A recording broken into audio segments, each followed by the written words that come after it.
Welcome everyone to Already Cancelled. We review TV shows. The year is 2020 and the name of the show is Babylon 5. That was a hit apparently, but I did that last time, so.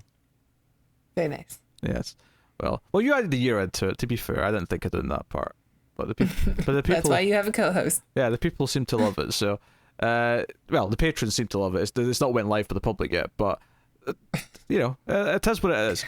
So, yes, this is episode 7 of season 1. It's called The War Prayer. Full spoilers for the episode, as always. And this is it's not really. It's got a very central Centauri plot, of course, with Londo and a couple of young Centauri members. And I'm quickly realizing that the bald part of the front isn't actually like the thing across all Centauri. Because I noticed in this episode that Veer isn't bald at the front; he still has the wall of hair, and then this other young guy doesn't have the bald part. I think it's just Londo who's went bald at the front. So it's nice to know that Centauri still have some pattern baldness going on, despite the wall of hair. Yeah, well, we've seen that before. Yeah. I mean, Veer's been on since like episode 2. It just never occurred to me. I never noticed or thought. I always just kind of thought of it as the bald at the front and then the wall of hair. It looks better on a bald person. Yeah, good contrast. It's kind of like it looks weirdly like sculpted when there's hair at the front as well. Yeah. It's probably a symbol of attraction, or like an attractive man, if they have the full head exposed. All right. It looks better. The hairstyle looks better that way. I mean, I agree. The real question is do the Centauri ladies agree? If it even matters, because a lot of the marriages, at least in the purple lifestyle, are arranged, as we find out in this episode. So more on that in a bit. We also have a plot of violence, xenophobic violence on Babylon 5, and we're heavily introduced to a group called Home Guard, which we've kind of had rumblings of sort of like anti-alien sentiments growing back on Earth, but this is kind of an example of it really coming to the station and getting a taste of it. Which for the most part I thought was a fascinating bit of world building. There was a couple of like supporting cast members and scenes in this plot that I did think were a bit overwritten and the acting wasn't that great. Namely the guy that they arrest at one point for an assault, and he was a standout. Yeah, he very much just sort of says all the most cliche things possible to make it very clear that he's very racist towards aliens, and right. it's like, that could have been more subtle. I would have appreciated some subtlety in that scene. But for the most part, I like the world building stuff here. That said, though, I do think the Centauri plot is my favourite of the two main plots in the episode. How did you feel about this one? I think I like the other plot more. Oh. Yeah, just because of the I don't know, the Centauri plot it's fine. It's a little story that I've seen before in lots of movies from Hollywood over the past century, but I think the stuff that's going on Earth, like I've been curious about because they've been building that up since The Gathering, really. Which was referenced this effect. Remember back in like episode 2 or something like that, I said, I'm pretty sure we learn what happened to the Doctor and the telepath, Lyta and whatever the Doctor's name was.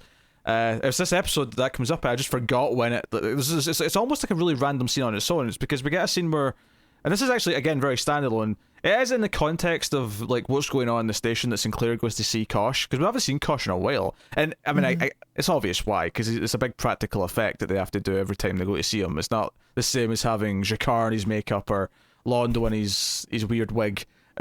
But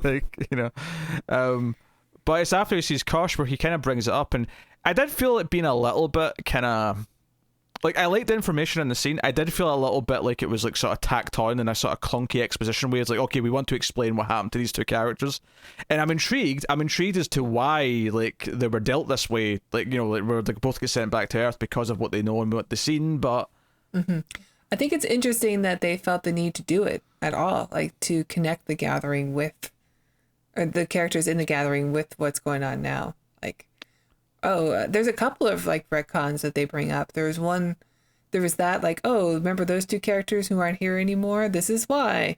Even though, they were just written that way because they didn't have like the ability to come back to the show for some reason. And the other one was Ooh, it slipped my mind.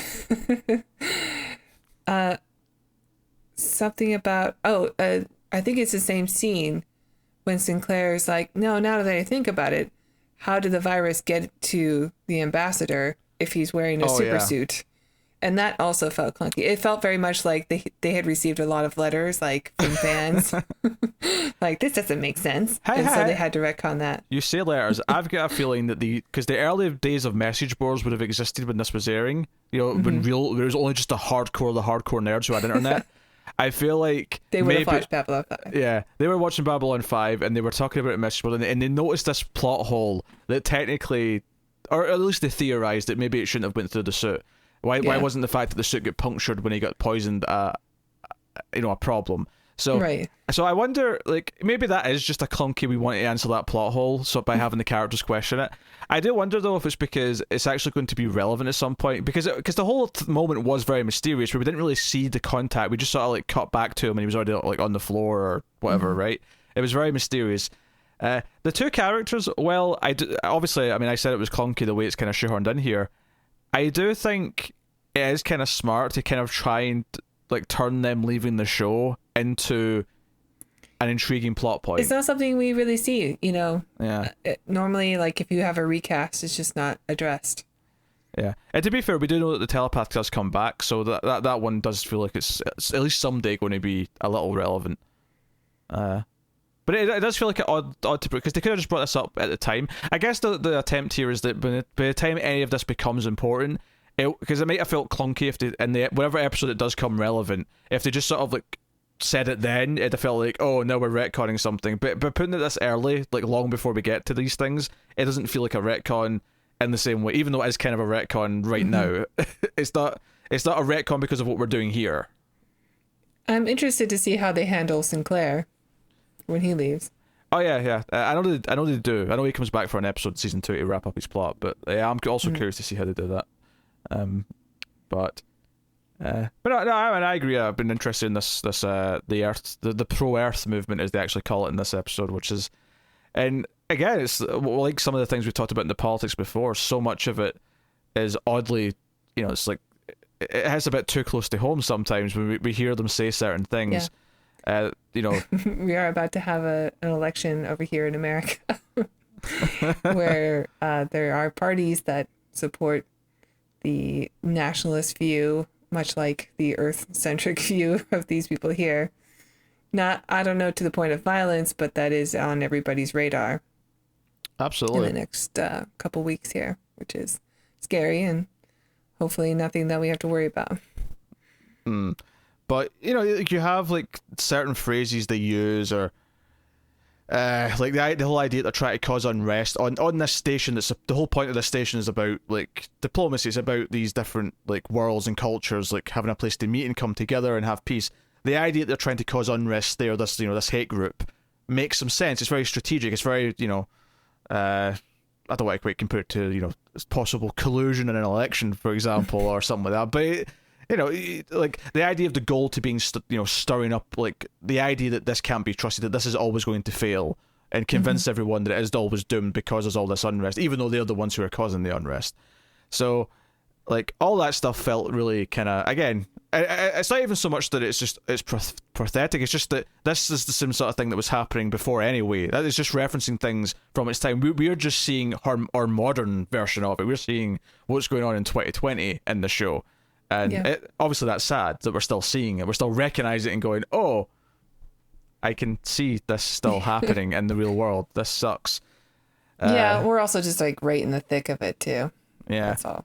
So, no, I like that stuff. And obviously, because the episode starts with Delen's got, like, a close friend who's like a Minbari version of a slam poet or something like that was what I got from it.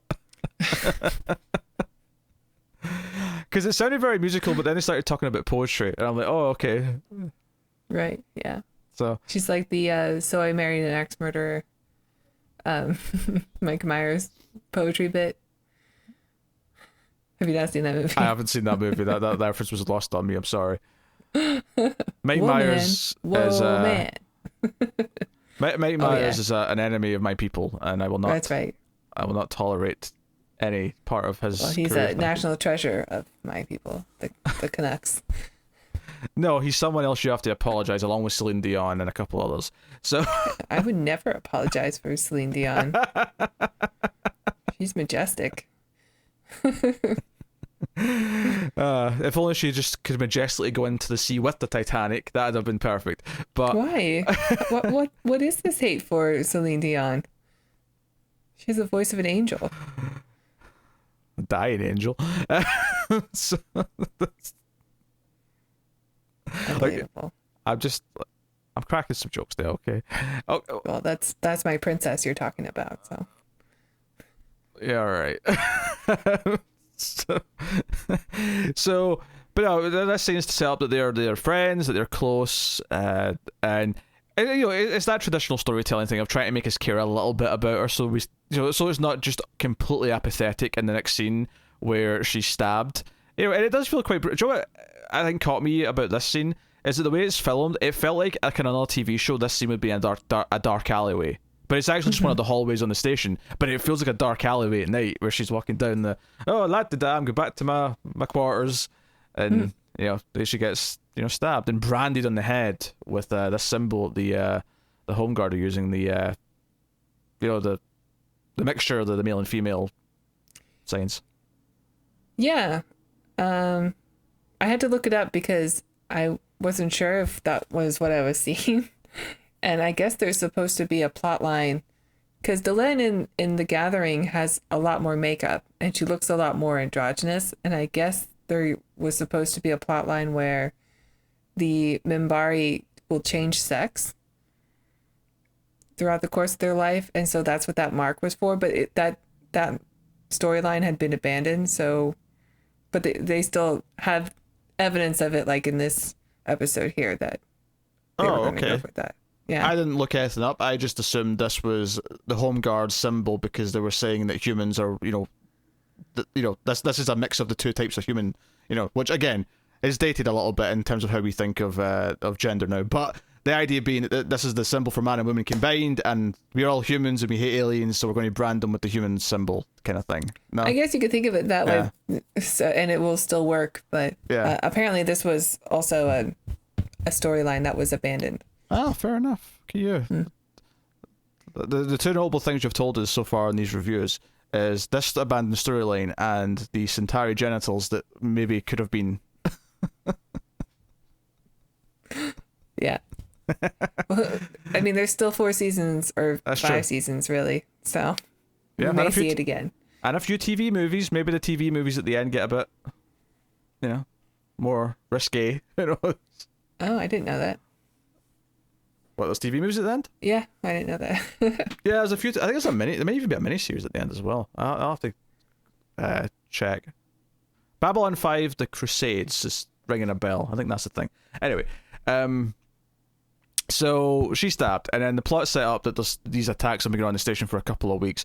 And I like Jacquard. We don't see too much in this episode, but he kind of comes up and like chastises Sinclair. He's like, these haven't been caught yet, have they? Because they're human.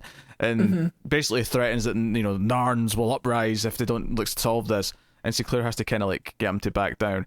Jacquard's just causing. It's almost like Jacquard wants the tension to rise, because I mean later on he literally is trying to start a riot. He's like got a crowd of aliens and he's saying, hey, we can't let them do this anymore, we have to fight back, we have to. Jacquard and maybe the Narn in general, just they sort of remind me of somebody like who used to have a lot of power and they got that power through their military, but now have been cut down to size and they're constantly like, I hate to use the term emasculated because we're talking about war here, but like it feels like he's always trying to compensate for something, you know, like he feels like he needs to always get back to an atmosphere where he was on top, where his species were on top. What's funny is I think most of that actually describes Londo and the Centauri more than it does the Narn, but I do agree with the trying to make up for something, as if he's emasculated like a lot, so he's trying to like always be on top and try and be in power. I agree with that part. I definitely get that from him for sure. Yeah, maybe it's just him, and maybe it's just Shakar and not the Narn race. The Centauri, like, yeah, there's a little bit of that, but it's more like they've accepted it. Like, those were the good old days, but those days are over. And now we have I get what you're saying. like, move on and find a new place for us. But we still have power because we have money or whatever. Yeah, there's a lot of regency with the Centauri. Yeah. So I kind of liked like the idea that this is actually getting dangerous to the point where Garibaldi's like, okay, Commander, you're leaving this like main deck right now. Like, this is getting dangerous. You're leaving. You're not staying around here. And this all ties in, of course, to obviously the young couple from the other plot get attacked, but we also have Ivanova, like an ex-boyfriend from 8 years ago, shows up. So the fact that this ends up connecting to this plot is not a surprise. It was kind of obvious that this one new character that's introduced here is probably going to be behind this stuff. What I thought was shocking to me though was just like seeing Ivanova like in a different set of clothes with her hair done up. I was like, whoa, she's like a woman. This is weird. Yeah, I mean, yeah, she's a lovely lady. It was interesting to see her smile so much too. Not that, she needs to. I actually really like her character and how stern she is. Oh, so do I. In fact, I'm kind of loving this running gag that she keeps getting let away with, like doing little things she's not supposed to. Because we had the communications thing before, and in this episode we find out because she tells Garibaldi to go like fetch the two Centauri teenagers, and he doesn't want to because he's busy like dealing with all these like attacks, which sounds quite like a justifiable thing for the security chief to be concerning himself with, and he's like, but on my way though, I'm going to stop by the garden because I found someone's growing some coffee, and that's off the rules, and it's a shame because they're ripe, they're ready to be used, and coffee's so expensive to import, and you can sort of tell as he's making this speech that, oh, this is Ivanova's little secret garden, and he's just he's threatening her coffee, and she's like, all right, fine, I'll go get them, right? I'll get it, Garibaldi, I'll go get them. And then they have that one interaction like after her date is over and she gets called back to the bridge area, that Garibaldi's like, hey, I like the look, and she's like, don't look at me. Oh yeah, hair's all down. I know. It's like, you think you'd have other things on your mind than my looks, Commander, or whatever. I think we're quickly... What is Garibaldi? Does he have a rank? Security. Head of security, I think is the official title that we've heard. Okay. I don't know if he has a rank per se. I'm sure he does. Chief. He's a chief. Yes. Let's go with chief. Chief. All right. Yeah. Yeah. Just more proof that Garibaldi's only thinking about the ladies. I think I've come to expect that Garibaldi's going to make a sly comment if anything like this is out of the ordinary. But Joe, I liked about it though. I liked that Sinclair also, because when he calls Ivanova to say, "Hey, we've got like a situation, come up and see us," like her ex-boyfriend who she's been out to dinner with just kind of like comes into the comms over her shoulder and is looking right, and Sinclair's like, "Who is this man? What is this? Ivanova has a sex life? I refuse to believe this." Why would he even walk onto the frame? Like, she's taking a work call. I know. It's so unprofessional and weird. It really is. But it's key for the plot, because then Sinclair recognizes him when they catch him on tape trying to recruit the guy who was questioned and then beat up by some aliens. Showing that obviously tensions are rising, violence is now going back and forth. They're kind of getting their wish, and that they're essentially they've made a new recruit because they've made aliens get so angry that they've attacked someone who looks like a suspect, and now is more likely to become one of the Home Guard. He's a little more likely to become an extremist because of this. So we see him slyly trying to recruit, and Sinclair comes up with this whole idea of like, hey, Ivanova. Well, first of all, they show Ivanova this footage. I like how this played out. I like how they didn't like even for a second think that she was untrustworthy. It was just like, no, let's show her what he's like, and they assumed that she was going to be a decent human being, and this was going to surprise her, and it did surprise her. I like that there was no weirdness about it. They didn't, yeah. So I appreciate that. They trust her is what I'm trying to say. They didn't jump to any weird conclusions. Right. Yeah. So yeah, that's good. So we have a scene where Sinclair has to try his acting chops, and he has to be mean to an alien in front of this guy to sort of get him thinking that maybe Sinclair could be an ally, because they want to like sort of wean them out and meet whoever's on the station so they can capture them. and he pretends to be a potential, friend in a high place. And I think obviously there's a bit of a fight and whatever, and they catch them because they've got these like invisible cloaking suits. Do you know what they look like when the cloaking stuff is turned off? It looks like a black fencing outfit. It does. That's what it looks like. Yeah. But what's interesting, like a beekeeper, is that not the main. Obviously, the main guy is the one that Ivanov is with, but the other one that we hear speak, that we see his face a little bit. It's funny that he's using cloaking technology because Tara discovered something that I would never have noticed about this guy. That's right. He was in the Predator. Well, Predator. Not the Predator. Don't make that mistake. He was in the real Predator movie, not Predator. Not the. I can't even say not the Shane Black Predator because it is the Shane Black, because Shane Black wrote and starred in the original Predator. Right. Yeah. Yes. He was in the Predator. He was in Predator. I keep saying the Predator. Like, it is a title, like the Predator. No one ever said the Predator. You're doing this to yourself. I have never heard anyone but like, see, before the Predator existed, the movie, I never heard anyone accidentally call Predator the Predator. He was in the movie Predator. Richard Chavez. Yes, he was a Predator. He's got like one line in this episode and his face is covered up the whole time. But he was part of the militia crew that that he was the not Shane Black looking character. Yeah, he was on Arnold's team, to put it, clearly. Yeah, he's one of the main team. Because when you said he was in Predator, I immediately said, "Oh, was he one of the guys in the camp that they kill Ellie on the film?" Yeah, no, he was on the team. He was in the main squad. I was like, oh, yeah. And I can kind of once I knew that, and I looked at his face on IMDb, I was like, "Oh yeah, I can actually kind of see it." I didn't recognize him in the episode, obviously. He plays Pancho. There you go. So that was surprising. So he's really done well for himself since then.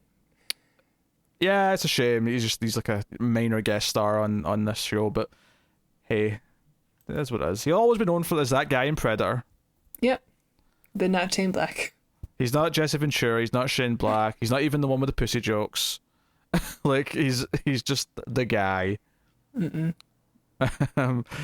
But so they obviously they obviously fight them and win, right? But we do hear some interesting tidbits here. That we hear how like high up they've got friends, and that they've been able to get this tech because it's like, it's like prototype stuff from Earth Defense. There's something that someone in Earth Defense has given them, so they've got like a friend in there specifically, and so we get this greater sense of like their power and who they are and what they've got going. And we get to see Delenn and Jacquard, watch them be escorted out, because one of the parts of this plan is that Sinclair, to again look like an ally, had to basically fake like a resolution to the case and like tell everyone that, no, we've caught the culprits, but it's classified, they're on their way back to Earth. And obviously it's a very unsatisfying conclusion for everyone to hear this, and they're saying that it's bullshit, but it's all just a ruse to catch the guy. But we do get to see them all watch they'll get carted off like prisoners at the end. To which, because I think one of the things that really stuck out to me early on in the episode is that Delenn, when she comes to see Sinclair about this attack, she is livid. And Delenn usually, when she's speaking to Sinclair, has such an air of respect. There's an air of friendship, and this all dropped because she was livid about her friend being attacked. And I think that did a good job of selling the severity of it, if you weren't already sold on just the actual scene itself where she got stabbed. Yeah, definitely. I don't really understand how Sinclair is able to infiltrate so many places so easily, because he's the commander of Babylon 5. Like, you would think, I mean, it sort of suggests that because they do accept him so fast and they say they have many friends out there, that there are other people in high places that are, helping them out, helping their cause out. So maybe they would be more accepting. But it's still a bit of a leap of faith here for me to believe that they would so quickly indoctrinate him into their little club. I will agree that it's maybe a bit quick how ready he is to believe that Sinclair is going to be this ally. However, I will say, at least in this case, to your point that he keeps infiltrating things so easily, I will say, at least here, the whole point is that they want someone high up, and they're hoping that they're going to have someone who's the head of this station. Like, this to me makes way more sense than when he was able to pretend to be like a hustler when he went to a casino to beat up a guy. Like, that was weird, because this is people who are on the station. Like, how do they not know who he is? Whereas here, the whole point is they do know who he is. They want him to be who he is. Like, that makes sense. Yeah, but also, like, you know, people are on your station blowing things up, causing riots, trying to make a war break out, and you were on the side of the people who are causing all this. Like, I don't know. I would probably be a bit more skeptical. I think you'll find that bigoted people tend to have a good way of like writing things off to fit their narrative. Would be my subtle like suggestion to that. All right. I don't know. I kind of agree with you. I do kind of agree that it is a bit quick. Because the way that like it gets to the point where he's already saying, "Hey, I've got powerful friends. Maybe you should meet some of them." And he's like, "Yes, I'd like that." Like, it is a bit quick. Because there's a moment where like Ivanova. I think my bigger problem is not even that not even that he's so quick to accept that Sinclair wants to be a part of this. It's the fact that Ivanova then says, "Yes, I'd like to meet them too." Like, I feel like that would just raise a red flag for him, because he knows her well enough. Yeah, intimately. Like, these are things that you know about people when you've been in a relationship with them for a while. Like, it has been 8 years. People could change. But yeah, of course. Generally, you know what type of person someone is if you've been in an intimate relationship with them for a while.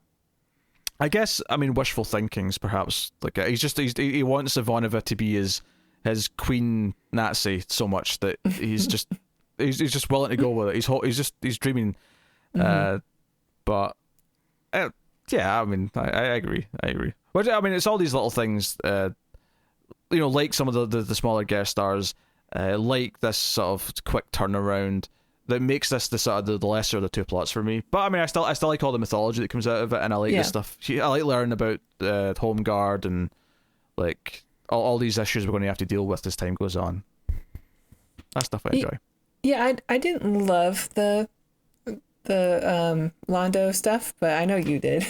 I thought it was fine. I would put it above all the rest of the episode, but I think why I liked it. Well, I just love Londo, obviously, but obviously. I think what I like about it, I like the point that he gets to. So we have this young couple, and there's a lot of funny beats where when he first comes, he gets called up to like Sinclair's office, and Sinclair's like, "Okay, you've got these two young Centauri." He's like, "Yes, why have you arrested two of my people? What have they done to deserve this?" And was like, "Well, they had stolen credit chips on them." And he's like, "Oh yes, well, what's the plan then?" He's like, "Well, I'm going to give them to you since they're Centauri." He's like, "What am I supposed to do with them?"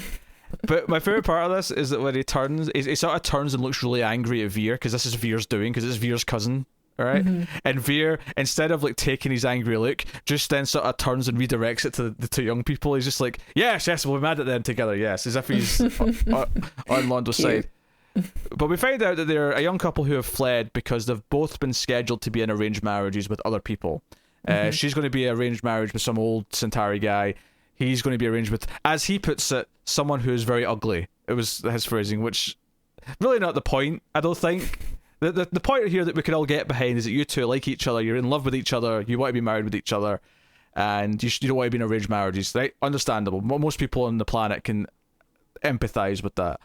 Definitely. And this leads to, again, some funny lines that I loved with because Lon's like, "Oh, it's tradition for arranged marriages. It keeps all the republic strong, all the families exchanging basically kids to big web of power and hierarchy and blah blah." And when they say they're in love with each other, he just goes, "Love? What's love got to do with marriage?" It's just I love the response. And we find out that Londo has three wives in this episode, and I think my favorite part of this subplot, apart from where it goes at the end, is the idea that if you think back to a few episodes ago where he was in love with the dancer, I think this episode, or this plot specifically, is made much better because of that episode already happening. I think the context... Yeah, it seems like he's forgotten the feeling of love so quickly, because he was definitely in love just a few episodes ago. Well, I don't think it's that he's forgotten the feeling of it. I think it's that he is more jaded because he kind of felt it and lost it. I think hearing him talk about this and the fact that he does have these three loveless marriages and that he did fall for someone just earlier this season. I think the context of what he went through in that episode enriches what everything he's saying in this one, because if you're thinking about what he just went through and why he's saying the things he's saying, you're building up a picture of his character and like the way he thinks and why he feels this way right now. I don't know, it made it all better for me that had just happened a few episodes ago. Yeah. And especially where it goes at the end, because I love what he says. He tells this story to Veer about how one of the things that his father said when he was older was, my shoes are too tight, but it doesn't matter because I've forgotten how to dance. And he never understood what that meant, but he does now. And Veer doesn't get it. And Londo kind of like, pats him and says, nor should you. And then it turns out that, when... Because the young couple get attacked halfway through the episode, and the boy's in a coma. And when he wakes up, Londo comes down and he says, look, we've arranged this, you're going to go stay with my cousin or whoever it is. And because he's such a noble guy, it would be an affront to turn them down. So your families will be okay with this.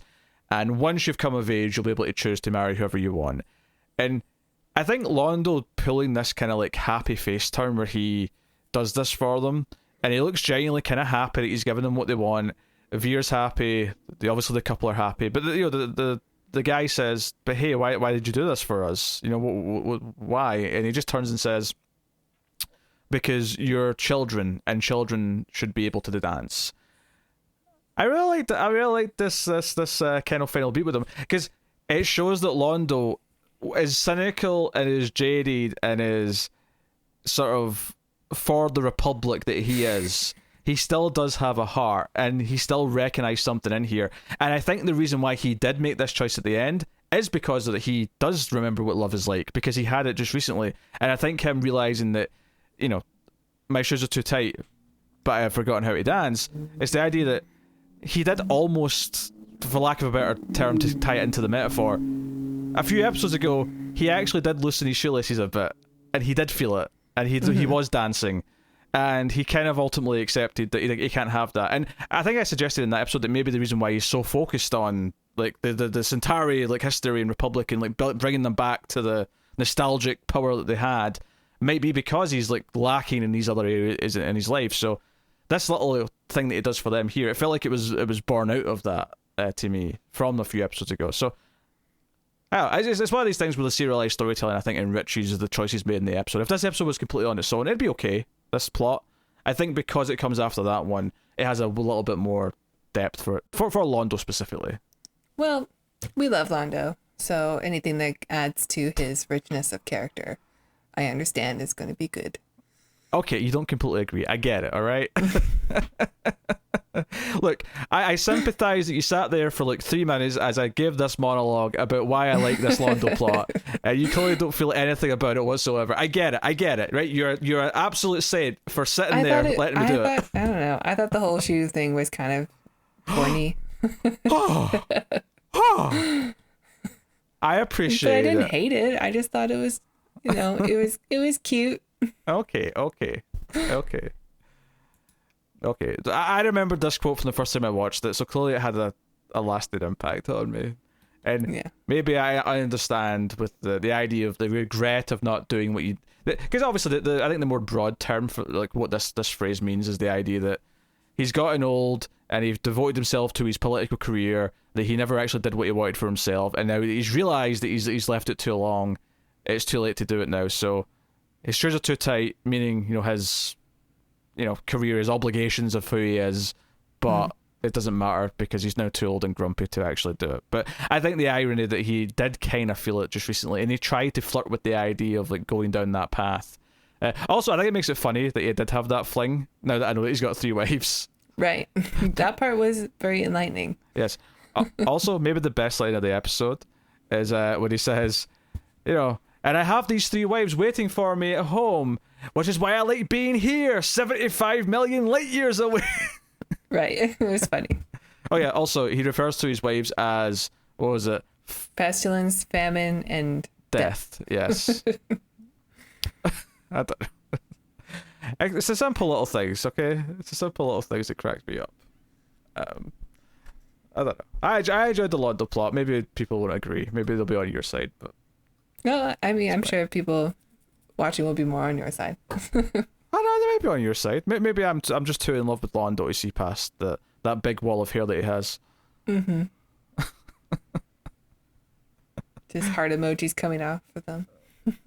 Don't get me wrong, I don't like it as much. Like, I think the speech that Jakar gave from the last episode was much better. Don't get me wrong, because I think that was surprising because it came from Jakar, but also I loved how poignant it was. I felt like this was maybe not quite as unique as that, but I still like the sentiment. I still like because again, so much of Londo's stuff is about nostalgia and about the past. So the idea that he's even reminiscing about his own father feels like it ties into his character. So he would reminisce about things that his father said in the same way that he reminisces about the culture. Because hell, the thing that he even tells the two kids is like, you're going to go and study your culture and learn everything you can because that's what's important.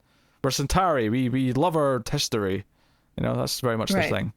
So you need to respect the reasons why we have this, even if you're going to break the rules.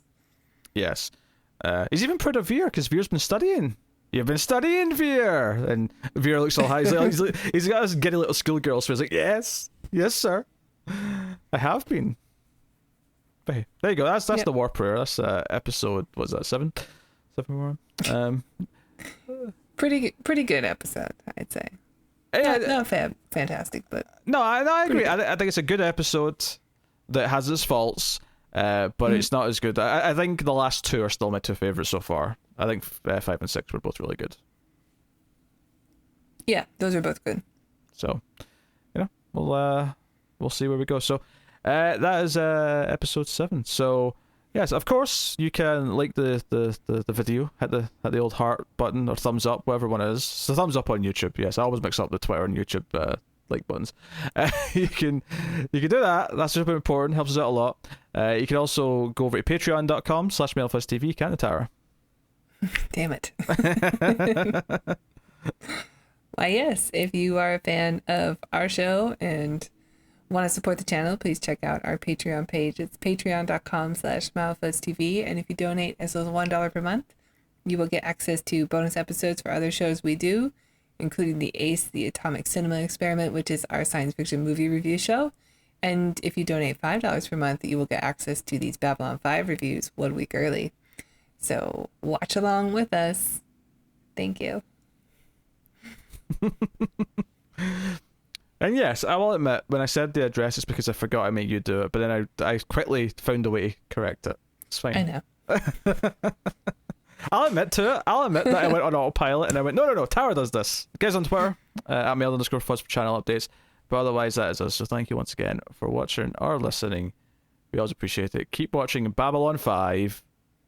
Just don't give away the home world.